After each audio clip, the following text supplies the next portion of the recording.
नमस्कार दोस्तों, mission geography YouTube channel में आप सभी का स्वागत है।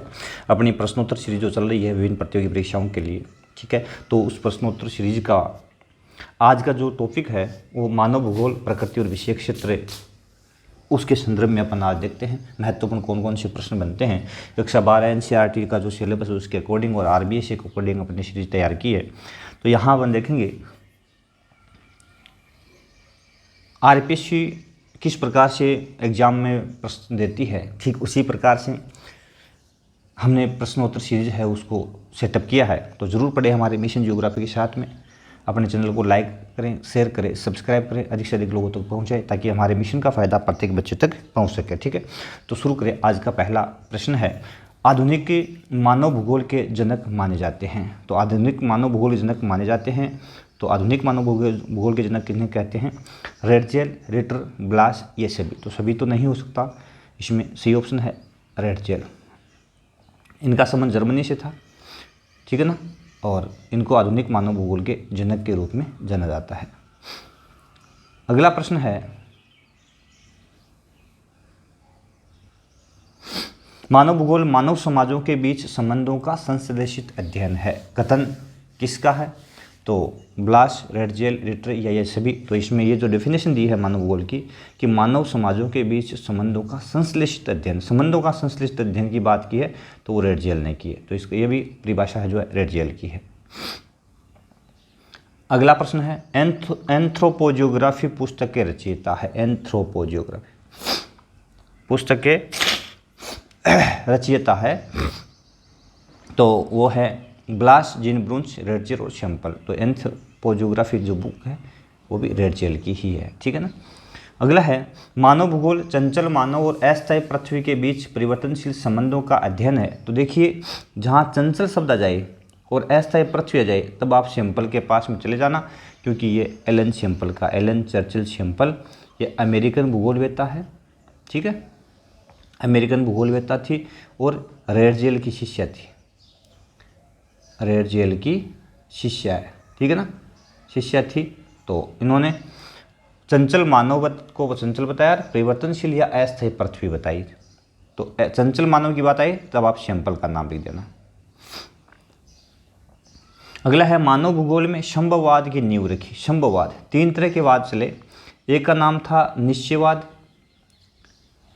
ठीक है ना, एक का नाम था संभववाद और एक का नाम था नवनिश्चयवाद।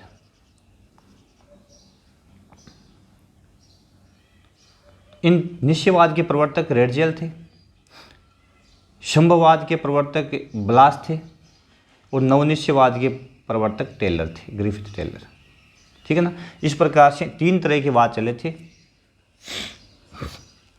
निश्चयवाद में क्या था? निश्चयवादी ये मानते थे, रेडजेल, शैंपल और अन्य ये मानते थे कि पृथ्वी पर का प्रकृति जो है उसका प्रभाव मनुष्य पर निश्चित है, जिसको कोई चेंज नहीं कर सकता। संभववादी विचारधारा में नवाचार होने के बाद में ये आया कि मनुष्य प्रकृति में जो चाहे वैसे चेंज कर सकता है, प्रकृति उसका कुछ नहीं बिगाड़ सकती। उसके बाद में जो नवीन अवधारणा आई वो थी नवनिश्चयवाद। नवनिश्चयवाद में क्या हुआ? नवनिश्चयवाद में ये बताया गया कि प्रकृति में परिवर्तन प्रकृति की आज्ञा के अकॉर्डिंग करना चाहिए, टेलर ने बताया था, ठीक है ना। विस्तार से लेसन जो थ्योरी पढ़ोगे वहाँ आपको मिल जाएगा इसका। तो निश्चयवादी जनक कौन है? रेडजेल, सही ऑप्शन इसमें रेडजेल। संभववादी जनक कौन है? ब्लास, विडाल्डी ला ब्लास, पूरा नाम इनका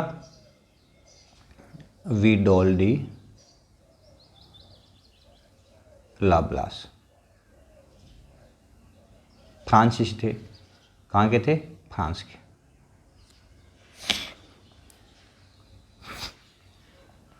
मानव भूगोल के केंद्र में है मानव, प्रकृति, ये दोनों। तो इसमें सही ऑप्शन है मानव को केंद्र में माना है आपने। प्रकृति में रहते मनुष्य जो क्रिया करता है उसको मानव भूगोल में शामिल किया गया है, तो मानव केंद्र में है ये। हंटिंगटन ने मानव भूगोल के अध्ययन क्षेत्रों को कितने भागों में बांटा? दो भागों में बांटा है। एक का नाम है भौतिक दशा, दूसरा है मानव अनुक्रिया। तो मानव अनुक्रिया और भौतिक दशा हंटिंगटन ने दोनों बिंदुओं को इसमें शामिल किया है, तो ये दोनों ऑप्शन सही है, ठीक है ना, भौतिक दशाएं और मानवीय क्रियाएं।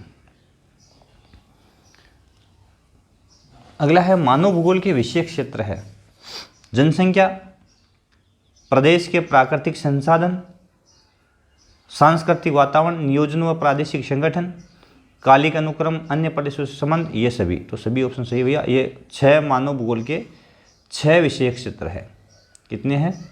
6 विषय क्षेत्र है, जिसमें जनसंख्या, प्रदेश के प्राकृतिक संसाधन, सांस्कृतिक वातावरण, नियोजन व प्रादेशिक संगठन, कालिक अनुक्रम, अन्य प्रदेशों से संबंध है। ठीक है ना, सभी इसके विषय क्षेत्र है। भूगोल का उद्भव किस सदी से माना जाता है? भूगोल जो है उसका उद्भव नहीं भैया, यहाँ पर ना मानव भूगोल का उद्भव। भूगोल तो काफ़ी प्राचीन है, यहाँ क्या पढ़ोगे? मानव भूगोल। तो मानव भूगोल का उद्भव किस सदी से माना जाता है? तो इसमें 18वीं सदी, 19वीं, 20वीं, 17वीं। तो इसमें सही ऑप्शन कौन सा है? 18वीं सदी से, यानी 18वीं सदी से मानव भूगोल का उद्भव माना जाता है। थेल्स व एनेक्सिमेंडर का संबंध है यूनान से, जर्मनी से, फ्रांस से, अमेरिका से।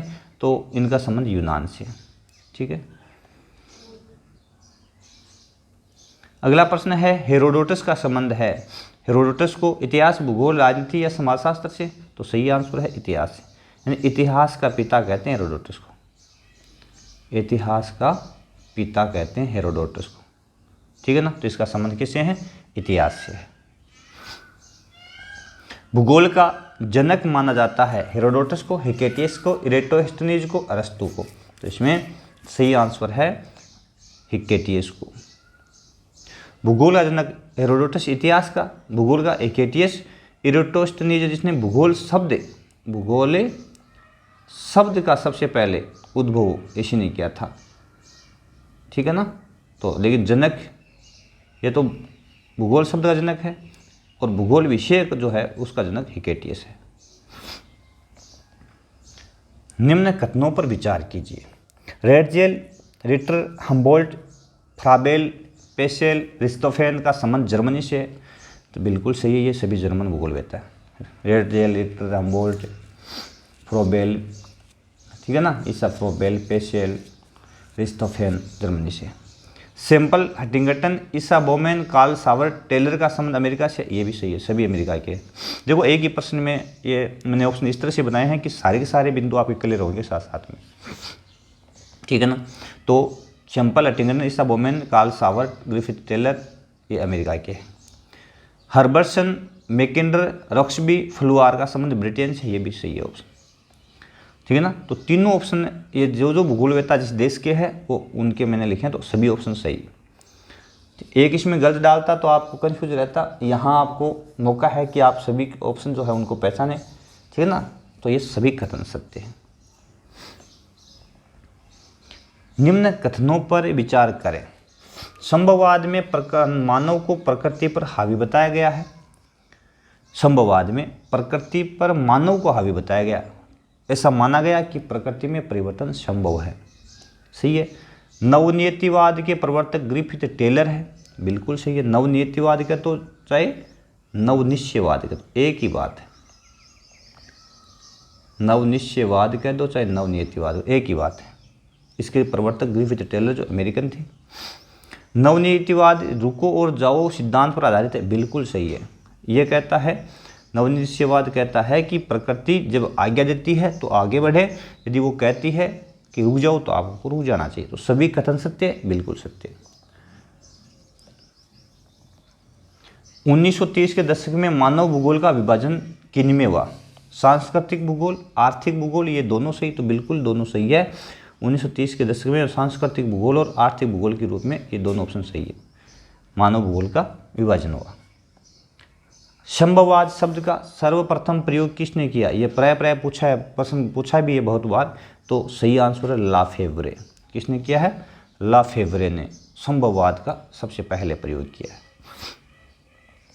अगला है, मानव भूगोल में दार्शनिक विचारों का प्रादुर्भाव हुआ। दार्शनिक विचार कब आए? ठीक है ना, दर्शन शास्त्र के विचार कब आए? सही आंसर है 1970 के दशक के बाद। 1970 के दशक के बाद। समझ गए? ये ऑप्शन से हो जाएगा इसमें, दार्शनिक विचार के लिए। मानव भूगोल में प्रादेशिक विश्लेषण का युग था। तो प्रादेशिक विश्लेषण, उत्तर उपनिवेशवाद, उपनिवेश युग, अंतर्विश्व युग, कोई नहीं। तो प्रादेशिक विश्लेषण अंतर उपनिवेश युग, ए ऑप्शन है इसमें, क्या रहेगा, अंतर उपनिवेश युग, सॉरी उत्तर उपनिवेश युग, ठीक है। उपनिवेशीकरण जो शुरू हुआ था, यूरोपीय राष्ट्रों ने विभिन्न देशों पर अपना व्यापारिक उद्देश्य से कब्जा किया था और उनको अपना उपनिवेश बनाया था, वो उसका जो अंतिम समय था उत्तर उपनिवेश काल कहलाया। और उस समय भूगोल में प्रादेशिक विश्लेषण हुआ। क्यों? क्योंकि भूगोलिक यात्राएं हुई, लोग विभिन्न प्रदेशों में गए, समुद्री यात्राएं की, नए प्रदेशों की खोज की, तो अलग अलग प्रदेशों में जो असमानताएं थी उनको नोट किया, है ना। तो प्रादेशिक विश्लेषण का समय था उत्तर उपनिवेश युग। 1970 के दशक में मानव भूगोल में किन विचारधाराओं का अभ्युदय हुआ? तो 1970 के दशक में अपन कहें कि दार्शनिक विचारधारा आई थी, आमूलवादी, व्यवहारवादी, मानवतावादी, ये सभी ऑप्शन है। तो ये विचारधारा 1970 के दशक में भूगोल में प्रवेश की, आमूलवादी, व्यवहारवादी व मानवतावादी, ठीक है ना। तो इस प्रकार से इसके जो क्वेश्चन बने हैं, लगभग 20 क्वेश्चन हमने बनाए हैं। तो आप ज़रूर हमारे मिशन जियोग्राफी के माध्यम से इस तरह की प्रश्नोत्तर सीरीज को पढ़ें, जो प्राय ये प्रश्न रिपीट होते हैं विभिन्न एग्जामों में, फर्स्ट ग्रेड के लिए बहुत महत्वपूर्ण है, ठीक है ना। और भी जैसे आपके लेबर असिस्टेंट होगा उसके लिए बहुत महत्वपूर्ण है। तो इस तरह की प्रश्नोत्तर सीरीज को आप ज़रूर पढ़ें। बहुत बहुत धन्यवाद। देखते रहें मिशन जियोग्राफी यूट्यूब चैनल को लाइक शेयर सब्सक्राइब जरूर कर लें, अधिक से अधिक लोगों तक पहुँच जाएँ, ताकि भैया हमें भी करेज मिले, साहस मिले और हम आपके लिए नए नए वीडियो जरूर लाते रहें। बहुत बहुत धन्यवाद।